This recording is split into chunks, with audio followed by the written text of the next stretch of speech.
కారం ఆడించడం అనేది మన తెలుగువారి ఇళ్లల్లో చాలా పెద్ద పండగ లాంటి పని. మిరపకాయలు కొన్న కాడి నుంచి కారం ఆడించే వరకు ఇంట్లో తుమ్ములు, ఘాటు ఒకలాంటి వైబ్ క్రియేట్ చేస్తాయి. కానీ ఈ రోజుల్లో ఇలాంటి యాక్టివిటీస్ కనుమరుగవుతున్నాయి. ఎందుకంటే ఈ రోజుల్లో సూపర్ మార్కెట్‌లో దొరికే ఇన్‌స్టంట్ వాటికి ప్రజలు బాగా అలవాటు పడ్డారు. బయట కొనే కారంలో చాలా వరకు ఆర్టిఫిషియల్ కలర్స్ యాడ్ చేస్తారు. మన తెలుగువారి ఇళ్లల్లో కారం లేనిదే ముద్ద దిగదు. అసలు ఈ కారం ప్రయాణం ఎక్కడ మొదలైంది? మన పెద్దలు పూర్వం ఎలా ఆడించేవారో ఒకసారి చూద్దాం రండి. చాలా మందికి తెలియని విషయం ఏంటంటే అసలు మిరపకాయలనేవి మన దేశానివి కావు. దాదాపు 500 సంవత్సరాల క్రితం మిరపకాయలు మన దేశంలో లేవు.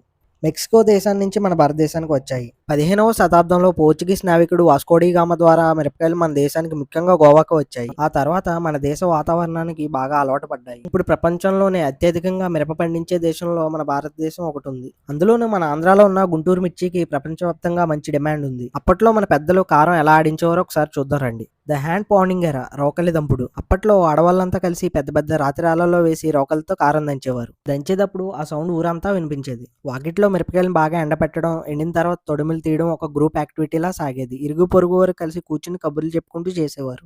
కారం సంవత్సరం పొడవునా నిల్వ ఉండడానికి దంచేటప్పుడే ఉప్పు, పసుపు, కొద్దిగా నువ్వుల నూనె కలిపి దంచేవారు. దీనివల్ల కారం ఎర్రగా ఉండి పురుగు పట్టకుండా ఉండేది. అప్పట్లో రోకలతో దంచేవారు, కానీ ఇప్పుడు మనం మిల్లులో పట్టిస్తున్నాం. కానీ ఆ రుచి మాత్రం మళ్ళీ రాదు. రోకట్లో దంచినప్పుడే కారం సమానంగా ఘాటు ఉంటుంది. మిల్లులో వేడి వల్ల ఆ గుణాలు కొంచెం తగ్గే అవకాశం ఉంది.